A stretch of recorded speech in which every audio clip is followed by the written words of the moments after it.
7 shocking true stories from abandoned cabins in deep Appalachia.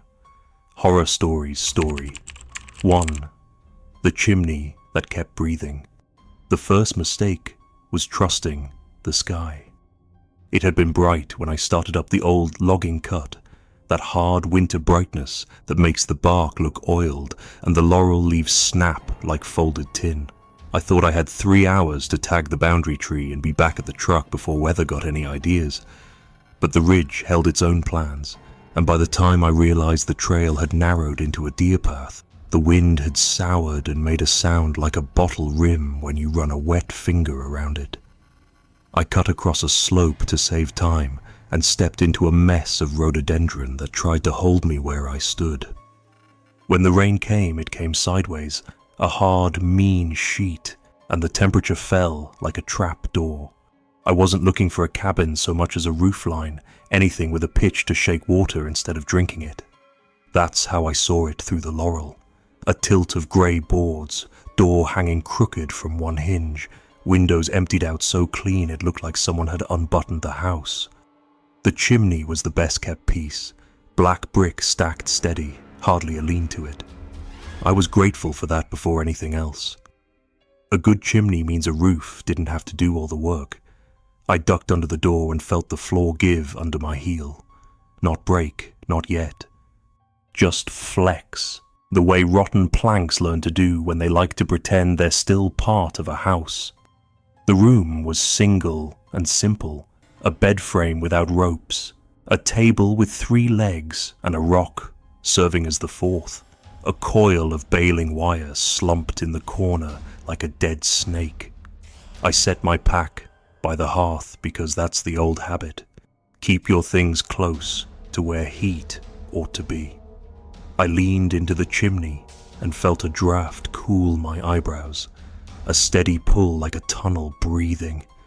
The rain crowded the roof, but down in that brick throat the sound was soft and even, almost patient. I told myself it was a good sign. A chimney that pulls means smoke won't sit down and choke you if you get a fire lit. I found a few dry scrap ends inside the wood box by the door. Someone had saved the heart of old floorboards years back, and the resin held. I built a small pyramid tight against the back brick and tried a match, but the wind working the flue ate the flame sidewise. It licked the sticks and went out. A polite rejection. I tried again with my stove instead, boiling water for coffee I didn't need as much as I needed the ritual of it. Metal warming, steam lifting, the sweet lie that you're in control when you make hot things in a cold place. Outside, the rain paused without stopping, as if the ridge had learned to sigh.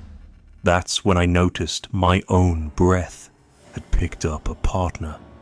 Inhale. Exhale, then the chimney pulled with me, a heartbeat behind. I held my breath to break the joke. The chimney drew anyway, one long swallow that made the hair on my arms stand like wheat.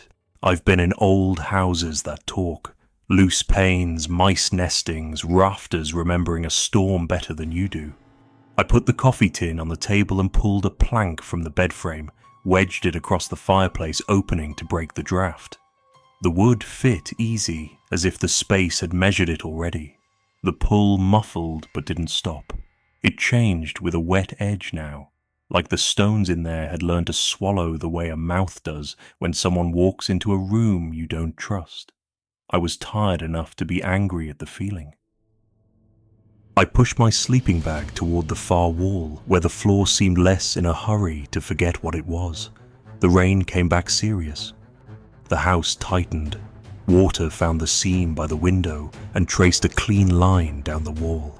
I listened to the chimney breathe and told myself drafts and pressure were simple facts, not a language. Somewhere around the time you start losing track of your own body in a cold room, I slept. I know because I woke to the smell of ash without the comfort of heat, that clean mineral dry that belongs to yesterday's fires and old hair on old coats. Moonlight might have helped if there'd been any. There wasn't. What there was, what waited in the dim grey, were marks in the fine powder I'd made when I wedged the plank. Not smears from my boot heel or rodent scurry. These were little crescents laid in a curve, each print the size of my palm and as neat as a child pressing their hand into flour. They began at the hearth and walked to the door. I didn't bother talking myself out of what I was seeing. There are moments when your head understands you better than your mouth does. I didn't try the door. I didn't turn my head to where the knob sat like a brass eye. I stared at the ash until the night itself seemed to weigh less, which is one of the ways you can feel dawn.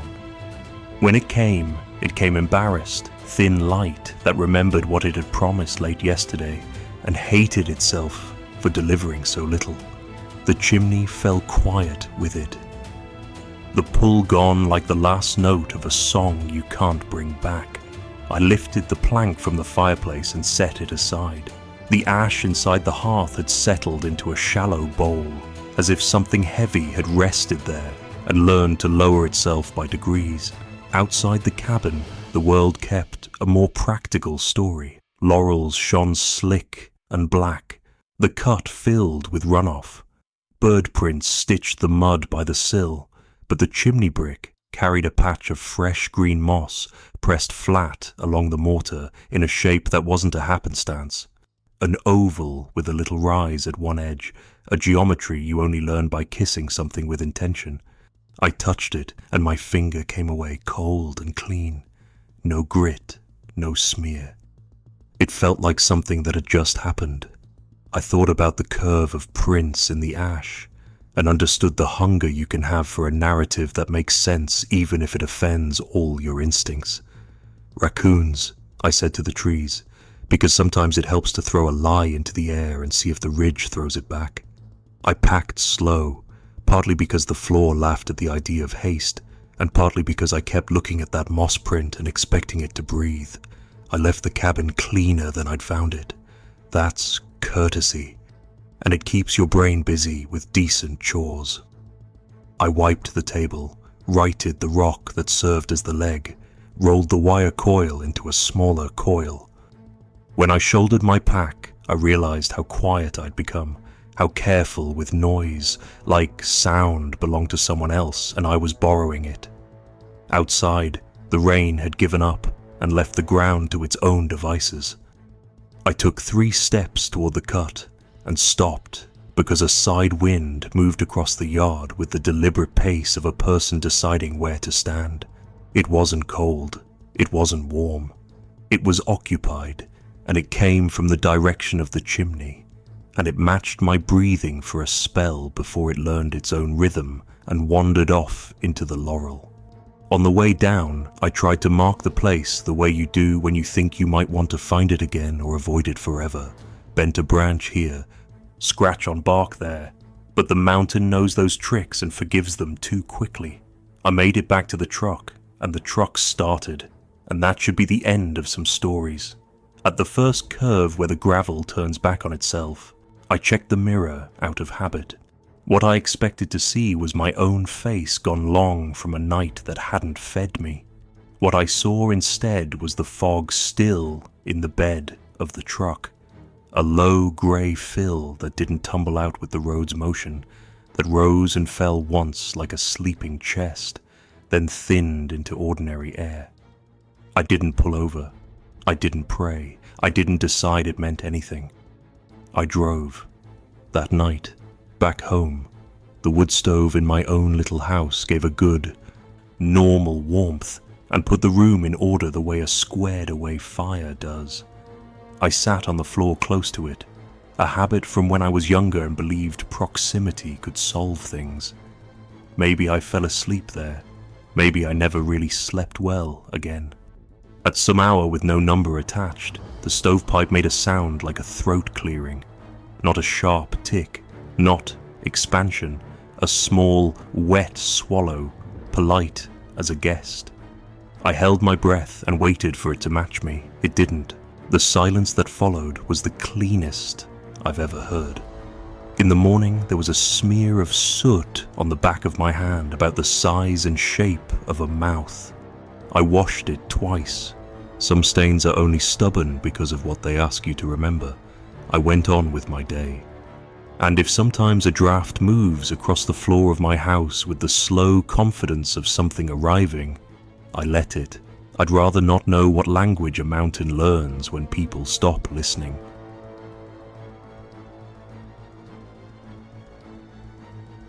Story 2. The mattress with 2 heartbeats. You can tell when a cabin wasn't just a place to get out of the rain. The boards hold a smell that doesn't come from weather. Lye worked hard into knots, sour soap, the stale sweetness of cigarettes and cloth that hasn't moved in years. This one sat high on a side spur where the spruce went stunted and the stones bled rust down the slope like old wounds. The trail up was more suggestion than path, just crushed fern and the memory of boot tread. The roof held with a stubborn slant, which was all I asked by the time the light went thin. Inside, the curtains were stiff as paper and the windows only opened a finger before something insisted they'd done enough. I told myself the lie meant someone cared once. I told myself a lot of things I didn't believe. The mattress was a slumped thing in the corner, ticking stain to the color of weak tea, springs showing in places like ribs through torn cloth. I didn't want it, but the floor was a map of soft spots and screwed down boards, and it was already colder than the air should have been. I unrolled my bag on top, testing each inch with my palm.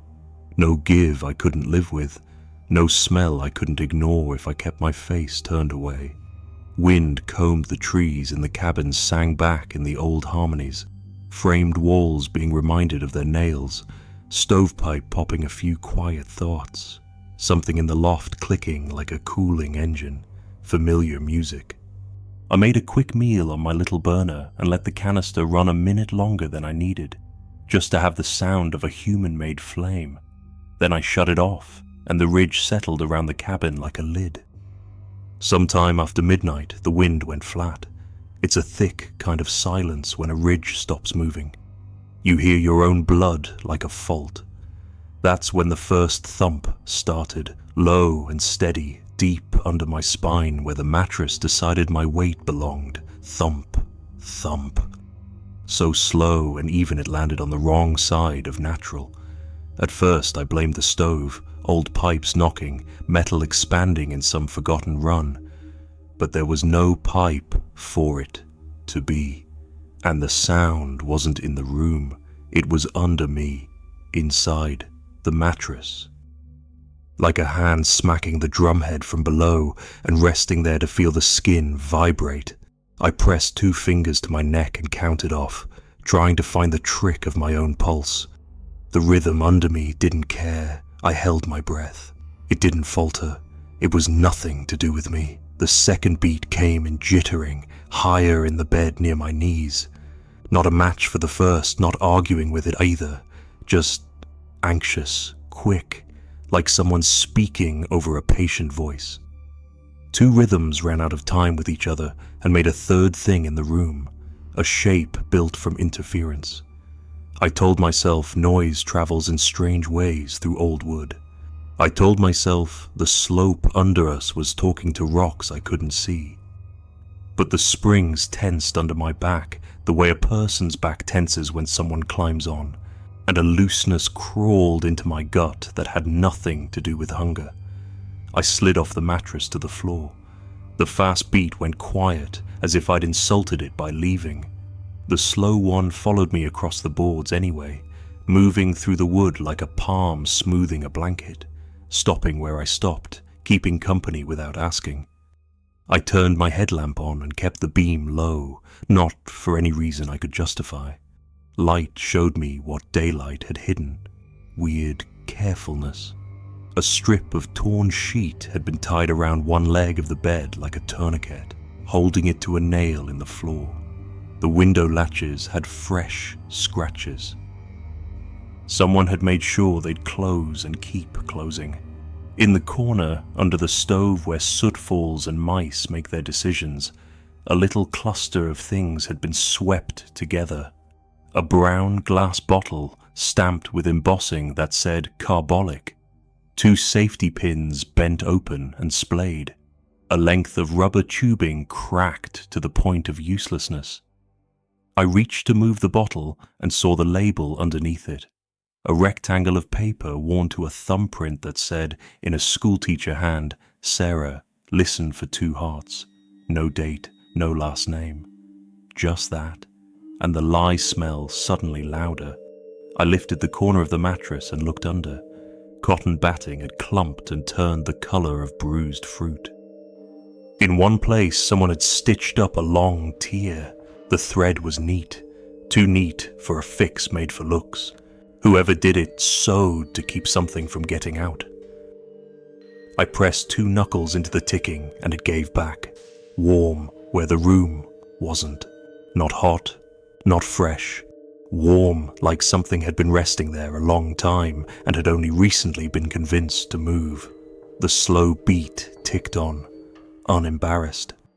I set a tin cup on the mattress to see if it would dance the way cups do when a train goes by. It didn't. The sound never shook a thing it didn't want to. It only found me. Maybe you think I'm the kind of fool who cuts a mattress open in the dark in a place with 1 door and a lot of history. I thought about it. I held the knife. I imagined what the batting would hold.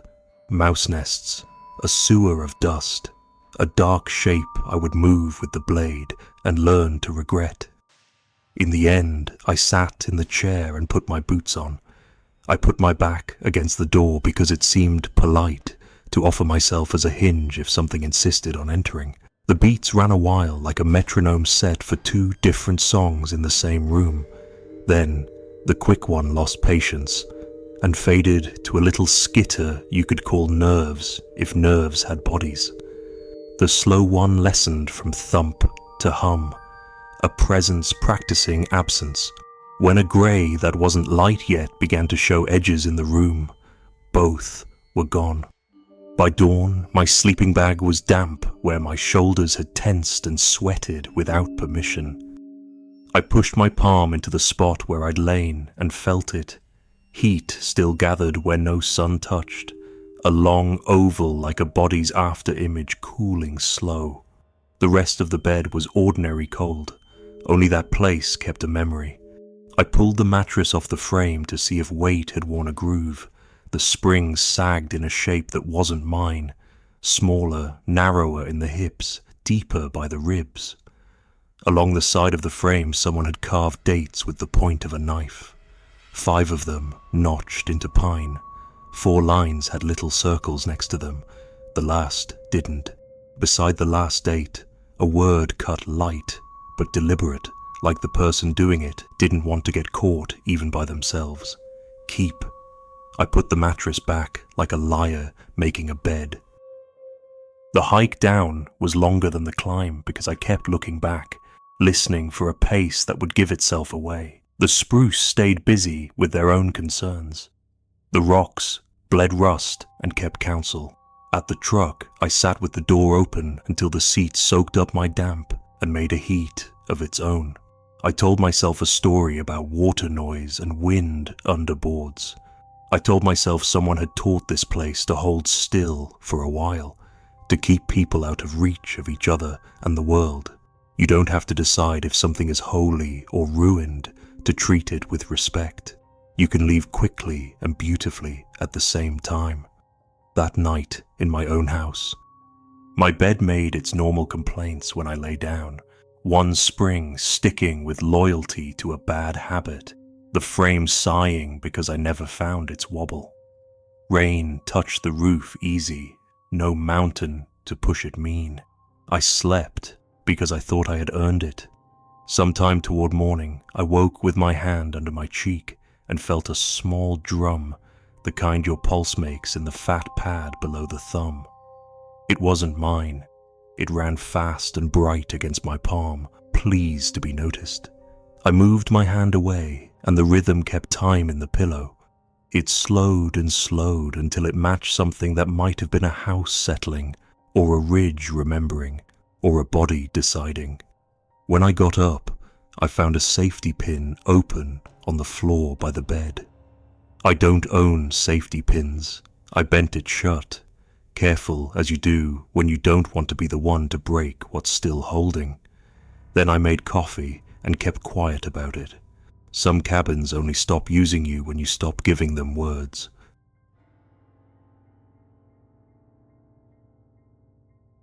Story 3. The Window That Refused the Night. I've always liked the small lie a window tells you. It puts a layer of glass between you and whatever waits outside.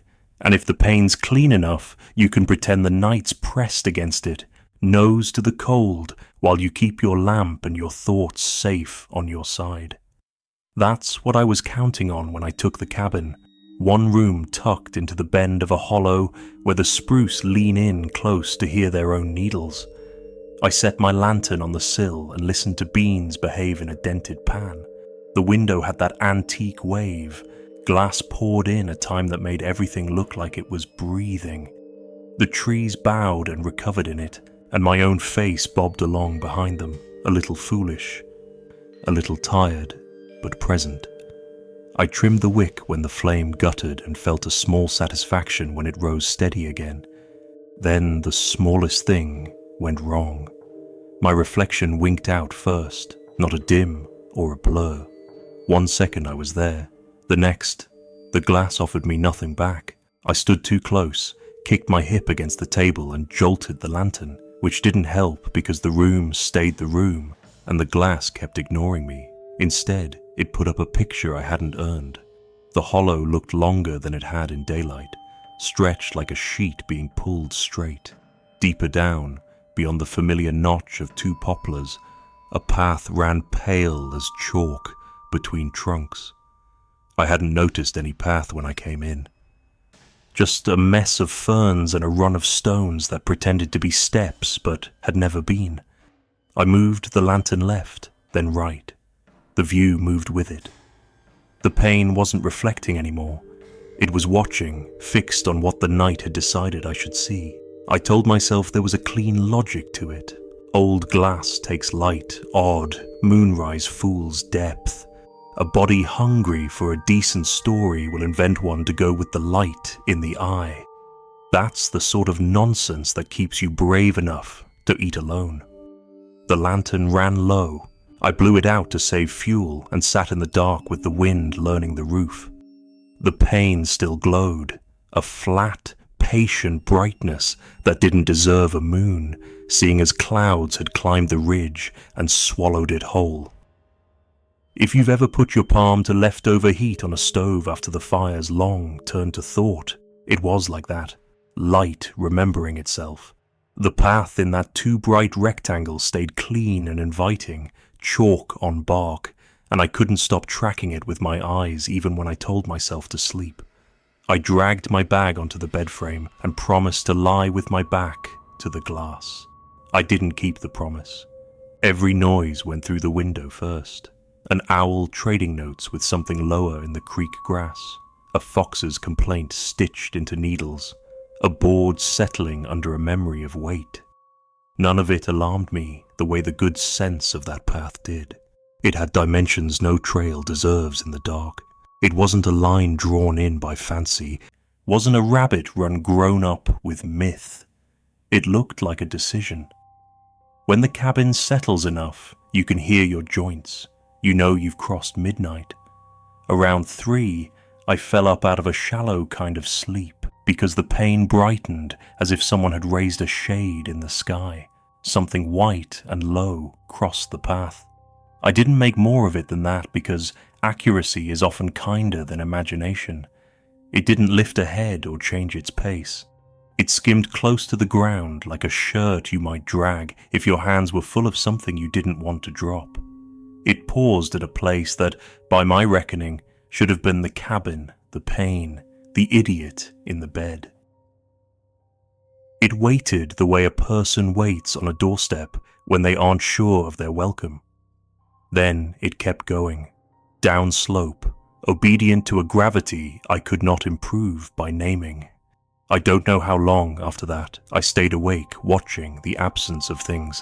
When clouds finally tore themselves into smaller clouds and moonscraps stitched the hollow, the window still refused me. It would not put me back where I belonged.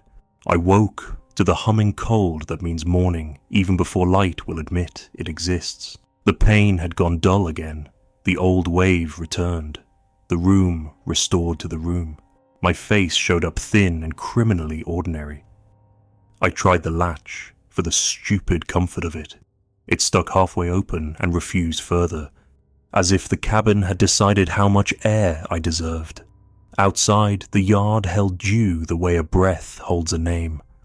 Where the hollow should have been its usual rough, a clean line ran through the grass like chalk dragged straight across a slate too long forgotten. I stepped onto it and felt nothing. I walked a dozen paces down and found that the ground remembered being flat where it wasn't, as if boots had taught it manners. The line carried past the poplars and took the old slope with a convenience that mocked the rest of the land. I didn't follow. You learn when you're young in these hills that mercy sometimes looks like obedience, and the mountain will let you be if you let it be right. I tried to think the path into a human story because we all do that when the land does something we don't approve of. Old survey cut, I decided, though no paint marked the trees. Maybe a logging drag, though the ruts weren't there. Maybe a garden row from when the cabin kept a family and the family still owed children to someone else. Back inside, I looked for evidence of the last names that matter, penciled measures on a door jamb, a calendar saved for its picture and not its months, a nail bent to hold a coat that never made it back. The only thing I found was a scrap of mirror in a tin frame nailed above the washstand. It was too small to use for much. You could shave by it if you were gentle and didn't care if you missed a corner. I picked it up because handling an object does more for your courage than any prayer I know. The mirror showed me clean, obedient, unremarkable. When I turned toward the window to see what it made of the glass, the mirror gave me back a square of daylight and my own eye. The window, behind my reflection in the mirror, was still stuck on its private view, the path bright like a rule. I set the mirror down and the pain returned to ordinary life. It was a relief in the way being believed is a relief and also a crime. I left because leaving seemed like the correct ceremony. I latched the window as far as it would go and knotted a string around the latch for the trouble I was sure it would give someone else. I swept the crumbs, laid the spoon on the shelf, sharp end tucked in where it wouldn't stab a passerby's careless hand. At the door, I looked back to insult the fear with one last glance. The pain threw me my face and a sliver of the hollow, nothing more. Halfway to the truck, I lost sight of the cabin and, with it, the sense of being watched by a thing that isn't eyes. The road out was rough where it had always been rough. An old sign at the first fork had fallen and taken its message with it. I drove out in low gear and let the engine write its own letter to the climb. At home that night, the bedroom window faces nothing but my neighbor's maple, which is close enough to count squirrels and far enough to forget her name. The glass is new and has no wave to teach it a better way to see. I lay awake anyway, the brain going its little circles. Around the hour where the good sleep turns thin, a brightness pulled at the edge of the shade. I sat up before I could talk myself out of it. The pain was ordinary, my wall, my lamp, my small life. In the black square of the television screen across the room, caught in the off reflection that screens like to keep to themselves, a pale path ran across trees that weren't mine. It wasn't long, just enough to flag the mind like a hand raised in a crowd. It led from a place just left of where a cabin might be down toward where belief gets soft. I could have crossed the room and put my hand on the glass to prove the screen a liar and the window a friend. I didn't. Morning came because it always does, and the maple learned a new bird, and work waited with its plain face on. But every evening since, I've touched the shade with 2 fingers before the dark fully arrives, and I've told the night to stay where it belongs. It does, mostly. On the nights when it refuses, I keep my eyes for the lamps I know and let any stray path find its way through other rooms than mine.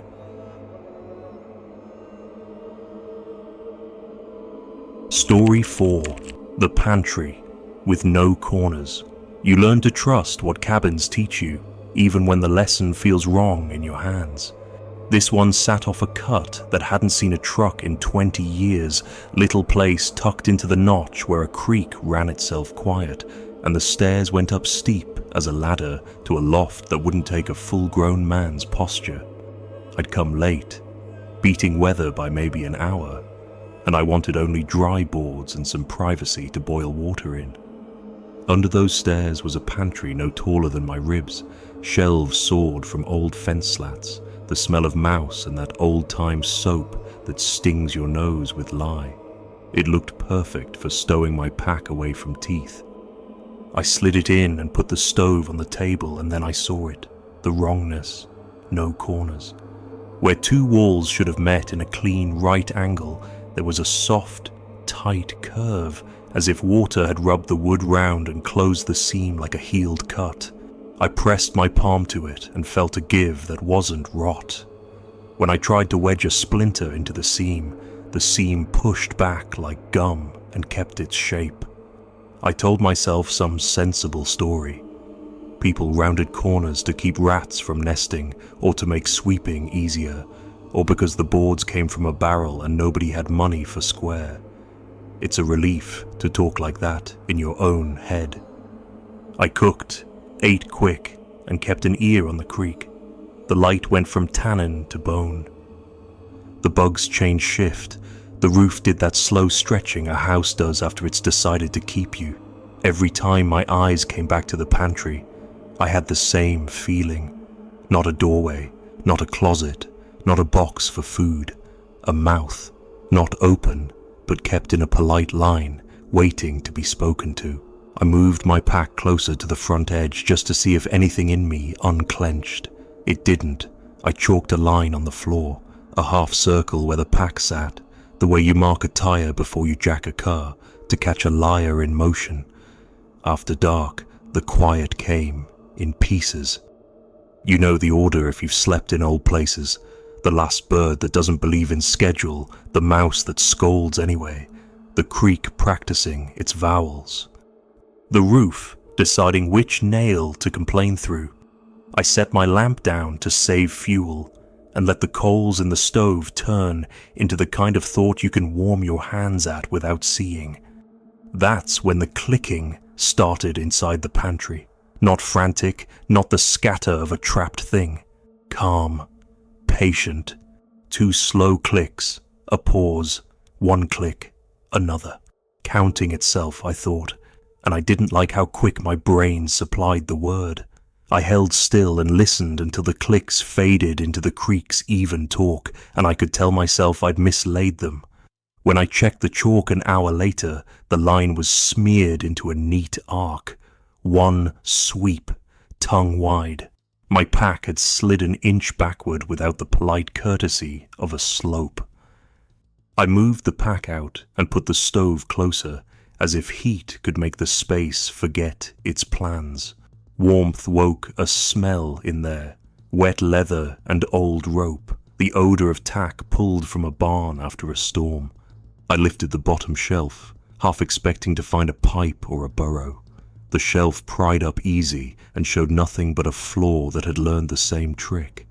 At the juncture of board to board, a curve, tight and smooth, no dark seam for dust to claim. I took the lamp and shined down the rounded joints. Light walked them without a catch.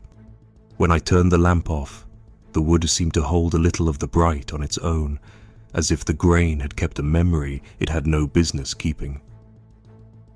I set my ear near the rounding and heard the creak through it more clearly than through the open door. A soft pulse ran under the sound, matching the water's fall, like a throat finding a beat to sing to. I lay down and tried to behave like someone who believed in sleep. The cabin settled on top of me, familiar weight, and my eyes dragged back to the black of the pantry the way a tongue finds a sore tooth. The wood changed with dark. It didn't move. It wore the night differently. Those curves where corners were supposed to be swelled a fraction with each creak pulse, not enough to swear on in daylight, enough that my body knew it. I told myself to count breaths, to give the ridge what it wanted, a person who knew how to be quiet. I got halfway into the rhythm before something touched the floorboards outside the pantry. One soft thing, then another. Not a footstep so much as a press. The rounded seam nearest the door trembled and went still. When I sat up, the tremble returned and ran along the curve as if a finger traced it from inside. Slow, polite, asking permission to learn the shape. I don't scare easy at the kind of noises people make when they're sneaking. There's a grammar to it. Hesitations, weight shifts, the little breath that gives a man away when he thinks he's without a face. This wasn't that. Whatever pressed at the wood kept perfect time with the creak. No greed in it. No hurry. I reached for my knife and felt ashamed of the gesture. Stabbing a pantry seemed like an argument you lose by winning. Instead, I talked aloud the way my grandfather did when a bear passed through his yard. "You keep on then," I said. "Ain't nothing here for you." The pressing stopped. A vague relief washed up my spine and left grit behind. I don't know when I slept. I know I woke at the hour when the ridge turns from night animal to day animal. My mouth tasted like I'd chewed a rope. The lamp had burned out and the stove was pure thought, no ember left to lie about. In the grey that doesn't commit to being light, the pantry looked wider. That's a foolish sentence unless you've seen a space decide its edges again. The front shelf had more room under it, the way a coat loosens after someone has shrugged 2 sizes of sorrow out of it. The chalk on the floor had been lapped clean to a faint ghost, and just beyond where the line had been, a neat oval of damp, the shape you get when a mouth lays itself soft on a board and breathes there a while. I put my hand over the oval and found the wood warmer than the room.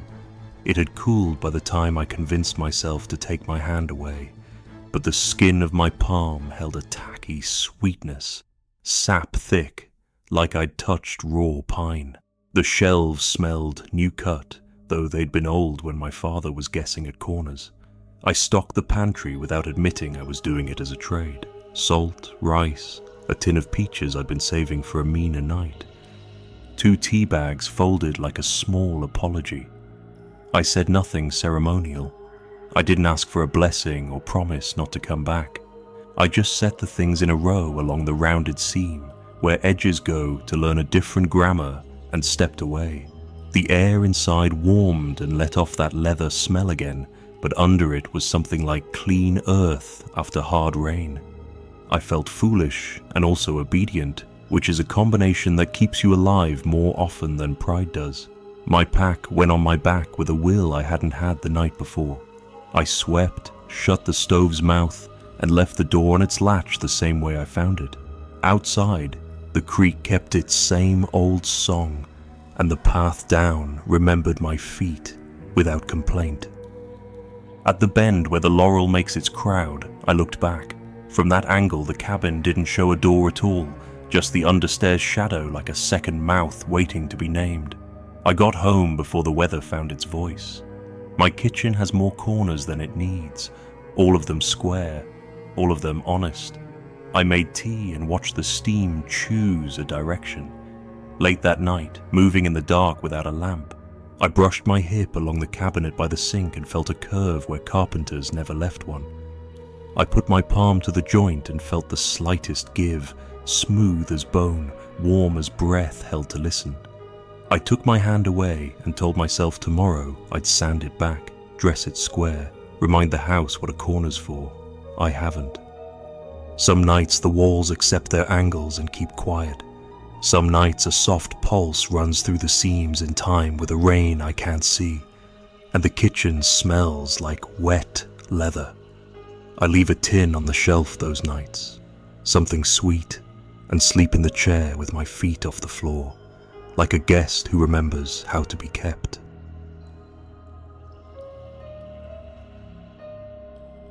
Story 5. The Steps That Returned Footprints. The old place sat at the end of a spur road nearly swallowed by broom straw, the kind you only find by following a fence line until it gives up being a fence and turns into memory. The porch leaned just enough to make you think about your weight, and when I went up the steps, the third tread sang that tired mountain note.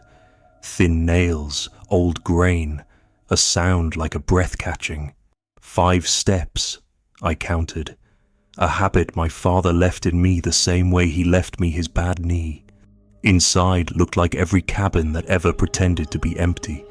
A bird's nest stuck in the stovepipe like a rag.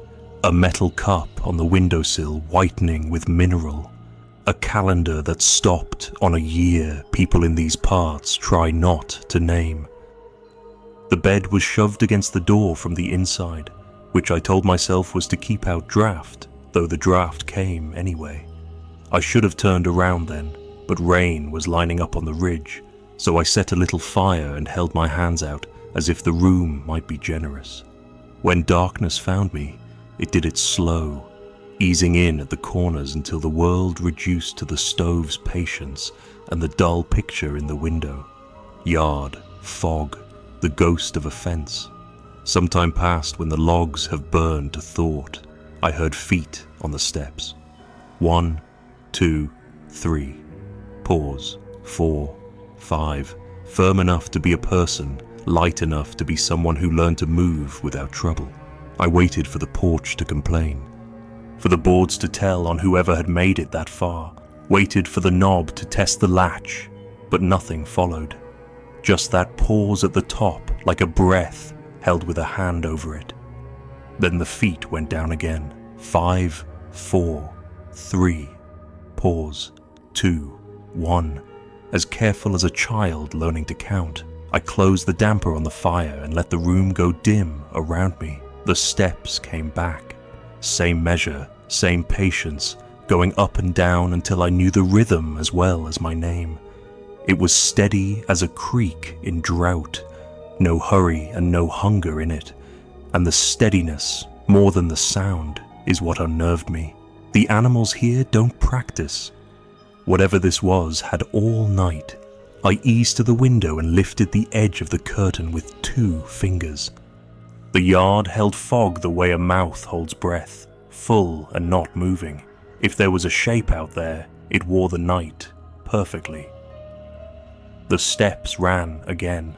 I could feel the drum of them in my forearms where they pressed the sill, but the boards just beyond the window stayed still as furniture. I told myself wind was teasing loose boards beneath the steps, told myself the earth settles and wood speaks and I was overtired. I told myself this a dozen times, and the counting outside kept time with my lying. It stopped sometime after I started hearing my own pulse in my teeth.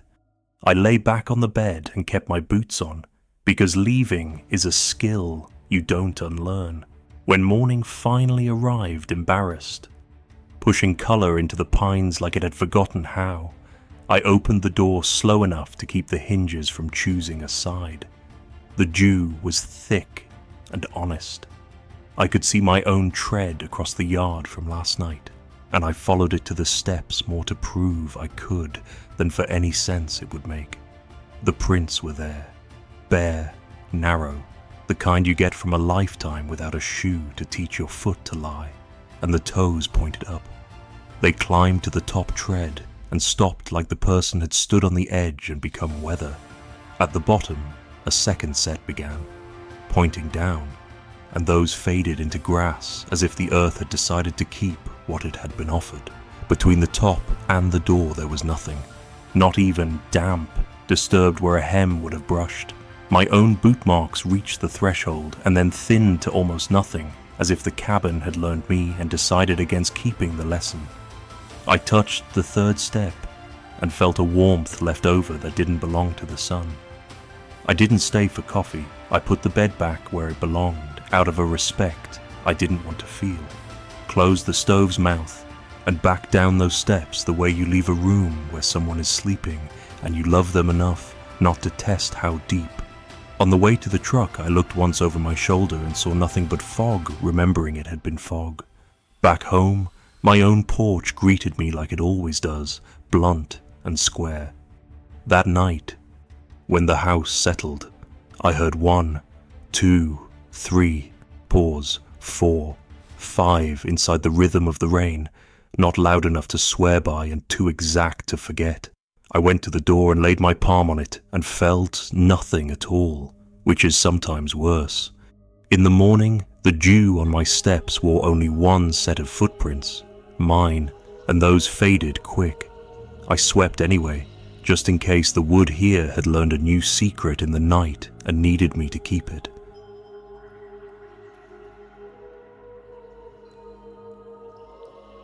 Story 6. The Stove That Cooked Without Flame. I trusted that stove the way you trust a farmer's handshake. Iron, honest, heavy enough to keep its promises. The cabin was nothing much. A one-room box parked on a shoulder of the ridge where the spruce give way to sourwood. But the stove sat dead center like a heart. Its mouth yawned wide when I swung the door. And inside there was nothing to brag about. No split sticks, no nest of yesterday's coals, just a ring of soot that looked like a grin that had grown tired of explaining itself. I set my little burner on the table to boil water because I didn't have time to nurse a real fire, and the light was already turning grainy. Then I stepped outside to split kindling from a fallen fence rail. The sort of work you do by feel when the mountain's got that wet weight to its breath. When I came back, the cabin air was different, like a kitchen on Sunday, when somebody decides to make a thing that takes time. My burner had sputtered out, but the pot was steaming anyway, lids quivering on the stove like it was laughing in its throat. I touched the stovetop and snatched back my hand. Heat, clean, steady, the kind you get after an hour of good flame, not the flash of a canister. The room smelled faintly of broth. I opened the stove door expecting to see a trick. Pilot flame, ember, some leftover blaze I'd missed. Nothing showed but a low orange hum.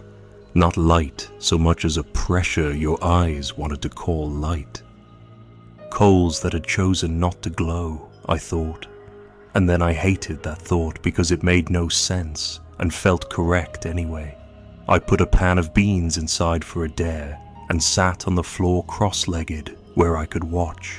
The hum deepened when I looked away, softened when I faced it, like a shy thing that worked best without an audience. The beans came out tender, skins barely broken, tasting like time had passed kindly. I should have been grateful. Instead, it felt like somebody had fixed me a plate without asking what I was hungry for, and that kind of kindness lives close to control. I ate and kept my ears open the way you do when you're alone somewhere that's borrowed you for the night. Roof ticking into place, wind combing the laurel. The old boards rehearsing their complaints so they won't have to wake you later. Dark folds around a person different in a cabin than it does in a tent. It has the manners of a guest who knows the door latch. Around midnight, with the stove settled into its quiet work, I heard metal touch metal on the table. I hadn't unpacked a spoon yet. I'd eaten straight from the pan. But there it lay beside the plate I hadn't set. A cheap camp spoon dented along the bowl by teeth small and many, the way a jar lid looks after a raccoon proposes to it and gives up. I picked it up, and the dents lined my thumb perfectly, each small bite shallow but sure. I told myself it had been like that when I bought it, a factory mistake, a memory gone sideways. I set it back down, and the hum inside the stove gave one pleased swell before sinking into itself again. The night went on like a person telling a story too close to you to refuse. I left a slice of cornbread on top of the stove because it felt polite to do something that wasn't pretending. Sleep took me quick in the chair by the door, boots still on, knife still sheathed. I woke to a ring of ash, neat as a plate, where the cornbread had been, a place setting drawn in grey, no crumbs anywhere else. The air held that broth smell again, a little sweeter, and under it a leather note like the inside of a tack room after rain. I lifted the lid on the stove and slid a page from my field notebook under it, the only thing I could think to offer that wasn't food or fear. "Thank you," I wrote, "but please don't follow." It felt like telling a creek not to learn the path to your porch. Morning came proper, blue and brisk, and I moved through my chores quiet, like I didn't want to wake anything that was already awake. The stovetop was cool to the touch, ordinary iron pretending to have never warmed me at all. I packed slow, wiped the table, closed the stove's mouth with a gentleness that embarrassed me, and stepped out into a yard that had decided to remember sunlight. Down the trail, in the stretch where the ground holds last night's story better than the slope above it, I saw where something small had sat in the leaf mold and left no shape, the way a warm body leaves only a difference in frost. Maybe I imagined that. Maybe I wanted to. Back home, my own stove behaved like stoves do. Wood, match, smoke that minds you if you mind it.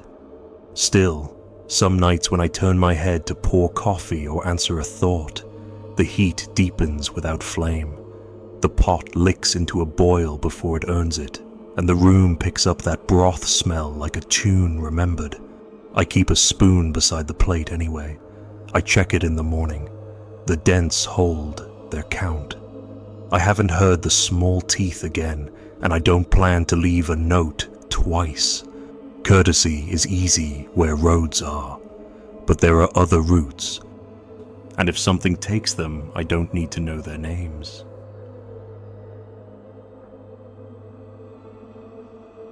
Story 7. The Door That Swung Inward. Twice. The cabin was one of those square little boxes that sits where a road loses courage, and the door had the kind of latch you respect because it's older than your reasons. I tested it the way you do when you're alone, pushed, pulled, lifted, set, and it answered me with a tired metal catch that sounded like relief.